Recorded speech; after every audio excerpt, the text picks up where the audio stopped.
Assalamualaikum warahmatullahi wabarakatuh. Alhamdulillahilladzi hadana lihada wa ma kunna linahtadi laula an hadanallah. Segala puji bagi Allah yang telah menunjuki kami kepada surga ini, dan sekali-kali kami tidak akan mendapat petunjuk kalau Allah tidak memberi kami petunjuk. Syukur alhamdulillah kita panjatkan kepada Allah Subhanahu wa taala yang telah memberi kenikmatan hidup kepada kita semua, sehingga kita masih bisa bertatap muka kembali walaupun lewat online. Semoga kita tetap dalam lindungannya, dijauhkan dari segala keterburukan dunia dan di akhirat. Tak lupa sholawat dan salam kita sampaikan kepada junjungan Nabi besar kita Muhammad Shallallahu Alaihi Wasallam. Semoga kita kelak mendapatkan syafaat darinya. Amin ya Rabbal Alamin. Allahumma sholli ala Sayyidina Muhammad wa ala ali Sayyidina Muhammad. Assalamualaikum ya Rasulullah. Hari Raya Idul Adha atau disebut juga Hari Raya Kurban sudah semakin dekat. Banyak umat Islam menjadikan momen Idul Adha ini untuk berbagi sebagai bentuk ikhtiar mereka beribadah kepada Allah Subhanahu wa taala. Kurban dalam istilah agama disebut udhiyah, bentuk jamak dari dahiyah yang berasal dari kata daha, waktu duha, yaitu sembelih di waktu duha pada tanggal 10 sampai dengan tanggal 13 bulan Zulhijjah. Kurban adalah bentuk ibadah untuk mendekatkan diri kepada Allah Subhanahu wa taala supaya mendapatkan keridhaannya. Kurban juga bertujuan untuk menggembirakan kaum fakir pada hari raya Idul Adha. Oleh karena itu, memahami keutamaan berkurban bagi umat muslim adalah satu bentuk upaya meyakinkan dan memantapkan diri untuk menunaikan ibadah sunnah ini. Lalu, apa saja keutamaan berkurban? Keutamaan berkorban yang pertama menjalankan perintah Allah Subhanahu wa taala. Allah berfirman, "Washolli lirabbika wanhar." Maka dirikanlah sholat karena Tuhanmu dan berkorbanlah. Quran surat Al-Kautsar 108 ayat 2. Ibnu Taimiyah mengatakan, ibadah harta benda yang paling mulia pada hari raya Idul Adha adalah menyembelih kurban. Sedangkan ibadah badan yang paling utama adalah sholat Id. Yang kedua, amalan yang paling dicintai Allah Subhanahu wa taala di hari raya Idul Adha. Kurban adalah amalan yang paling dicintai Allah pada hari raya Idul Adha. Hal ini ditegaskan dalam hadis yang diriwayatkan oleh Aisyah radhiyallahu anha, di mana Rasulullah Shallallahu Alaihi Wasallam bersabda, "Tidaklah anak Adam melakukan suatu amalan pada hari nahar Idul Adha yang lebih dicintai oleh Allah melebihi mengalirkan darah hewan kurban. Sesungguhnya ia datang pada hari kiamat dengan tanduk, kulit dan bulu-bulunya. Sesungguhnya darah itu telah sampai kepada Allah Subhanahu wa taala sebelum darah itu tumpah ke tanah, maka hendaknya kalian senang karenanya." HR At-Tirmidzi. Ketiga, pahala di setiap helai rambut. Pada hari kiamat nanti, hewan kurban akan mendatangi orang yang menyembelih dalam keadaan utuh seperti di dunia. Setiap anggota tidak ada yang kurang sedikit pun, dan semuanya akan menjadi nilai baginya. Zaid bin Arqam berkata, sahabat Rasulullah Shallallahu Alaihi Wasallam berkata, "Wahai Rasulullah, apakah kurban-kurban ini?" Nabi bersabda, "Ini adalah sunnah bapak kalian Ibrahim." Sahabat bertanya, apakah ganjarannya bagi kami yang korban itu, wahai Rasulullah? Nabi bersabda, setiap rambut merupakan kebaikan.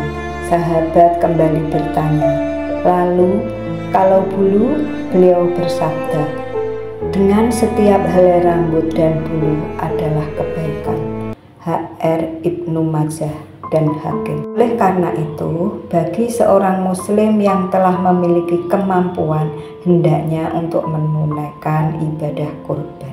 4. Ikhtiar untuk mendekatkan diri kepada Allah Subhanahu wa Ta'ala. Barang siapa berkorban karena takwa kepada Allah, maka Allah akan menerima korban tersebut menjadi amalan baik di sisinya. Sesungguhnya Allah hanya menerima korban dari orang-orang yang bertakwa. Quran Surat Al-Ma'idah 27. Kelima, media untuk meraih ketakwaan. Apa yang ingin kita raih dalam ibadah korban itu bukanlah persembahan daging dan darahnya, melainkan untuk mendekatkan ketakwaan. Daging-daging unta dan darahnya itu sekali-kali tidak dapat mencapai keridhaan Allah, tetapi ketakwaan dari kamulah yang dapat mencapainya.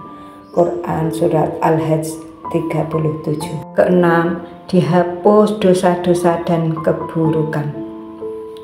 Ibadah korban juga dapat menghapus segala perbuatan buruk dan dosa-dosa yang telah lalu. Bagaimana sabda Rasulullah bahwa setiap tetes darah dari hewan korban merupakan penghapus dari dosa-dosa orang yang berkorban. Hai Fatimah, berdirilah di sisi korbanmu dan saksikanlah ia. Sesungguhnya titisan darahnya yang pertama itu pengampunan bagimu atas dosa-dosamu yang telah lalu. HR Al-Bazar dan Ibnu Hibban. Yang ketujuh, ungkapan rasa syukur. Sebagai umat Islam, saat mendapatkan rezeki sebaiknya dibarengi dengan rasa syukur kepada Allah Subhanahu wa Ta'ala. Tak hanya itu saja, perlu diingat jika rezeki yang didapat juga terdapat hak orang lain yang membutuhkan. Karenanya dianjurkan berkorban bagi umat Islam yang mampu sebagai tanda kasih sayang dengan saling berbagi ke sesama. Ketika menyaksikan hewan disembelih, muncul perasaan syukur atas segala nikmat yang telah diberikan Allah Subhanahu wa Ta'ala pada diri manusia.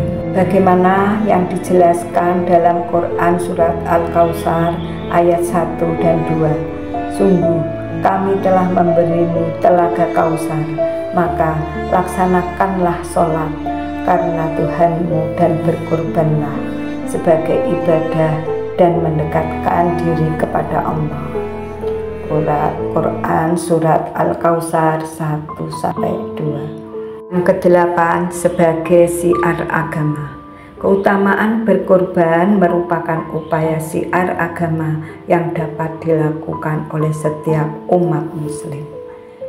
Umat muslim yang melaksanakan korban sudah turut serta menyebarkan pesan atau syiar agama, yaitu tentang kewajiban berkorban yang diperintahkan Allah kepada Nabi Ibrahim dan anaknya Nabi Ismail. Dalam Quran Surat Al-Hajj ayat 34, dan bagi tiap-tiap umat telah kami syariatkan penyembelihan kurban supaya mereka menyebut nama Allah terhadap binatang ternak yang telah direzekikan Allah kepada mereka. Maka Tuhanmu ialah Tuhan yang Maha Esa. Karena itu berserah dirilah kamu kepadanya dan berilah kabar gembira kepada orang-orang yang tunduk patuh kepada Allah. Yang ke-9, misi sosial dan kepedulian. Ibadah korban tidak hanya bermanfaat untuk orang yang berkorban, tapi secara tidak langsung juga bisa membantu fakir miskin dari kelaparan. Islam telah mengatur bagaimana penyeimbangan perekonomian dan aspek kemanusiaan sosial. Salah satunya dengan berkorban. Daging yang dibagikan dapat menghubungkan rasa kasih sayang dan kepedulian antar fakir miskin dengan mutahid. Dengan berkorban juga kita dapat merasakan kenikmatan rezeki dan berkah yang senantiasa diberikan Allah kepada setiap hambanya. Hari Raya Kurban adalah hari untuk makan, minum, dan zikir kepada Allah. HR Muslim. Yang ke-10, dinaikkan derajatnya, dihapuskan keburukannya. Keutamaan umat muslim ketika berkorban adalah dinaikkan derajatnya, mulai dari ia membeli hewan kurban hingga prosesi kurban selesai. Melakukan ibadah kurban saja sudah membuat umat muslim mendapatkan pahala, apalagi melakukannya pasti akan berlipat ganda. Jadi perjalanan pahala dalam berkorban akan berjalan mulai dari seorang muslim berniat untuk berkorban dan menjauhi kesalahan dalam ibadah tersebut, yakni naik derajatnya. Nu Muslih Al-Hanafi dalam kitabnya Hasyiah Syah Jadah ala Tafsir Al-Baidawi mengutip perkataan Sayyidina Ali bin Abi Thalib sebagai berikut. Barang siapa keluar rumah untuk membeli hewan kurban, maka setiap langkahnya akan dibalas 10 kebaikan, dihilangkan 10 keburukan, dan diangkat 10 derajat. Transaksi yang terjadi saat membeli hewan kurban dianggap tasbih. Uang yang dibayar dilipat gandakan menjadi 700 kali lipat. Jika hewan kurban tersebut ditidurkan untuk disembelih, semua makhluk memohon ampun untuknya hingga bumi paling bawah. Tiap tetes darahnya menjadi 100 malaikat yang memintakan ampun kepadanya hingga hari kiamat. Jika dagingnya telah dibagikan dan dimakan, maka tiap suapan sama seperti memerdekakan anak cucu Nabi Ismail. Yang ke-11, menyembelih dari bahaya dunia akhirat. Ingatlah bahwa kurban itu termasuk amal-amal penyelamat yang menyelamatkan pemiliknya dari kejelekan dunia dan bahaya di akhirat. Zubdatul Wa'idi. Untuk orang-orang yang berkorban karena Allah serta melakukan hal besar mengenai tata cara kurban Idul Adha, maka baginya akan dijauhkan dari bahaya dunia akhirat karena telah melakukan perintah Allah. Yang ke-12, mendapat doa dari malaikat. Setiap pagi Allah Subhanahu wa Ta'ala mengutus 2 malaikat. Yang satu berdoa, "Ya Allah, berikanlah ganti bagi orang yang berinfak." Dan yang kedua berdoa, "Ya Allah, berikanlah kehancuran bagi orang yang menahan hartanya." HR Al-Bukhari. Nah, tentu senang jika kita mendapat doa dari malaikat, karena malaikat selalu dekat dengan Allah Subhanahu wa Ta'ala, dan kaum muslimin memiliki kesempatan berada dalam kebaikan berkat doa malaikat tersebut. Wallahu a'lam bishawab. Allahumma inni as'aluka ilman nafi'a wa rizqan thayyiban wa amalan mutaqabbalan. Astaghfirullahaladzim, astaghfirullahaladzim, astaghfirullahaladzim. Subhanakallahumma wa bihamdika asyhadu an la ilaha illa anta astaghfiruka wa atubu ilaik. Assalamualaikum warahmatullahi wabarakatuh.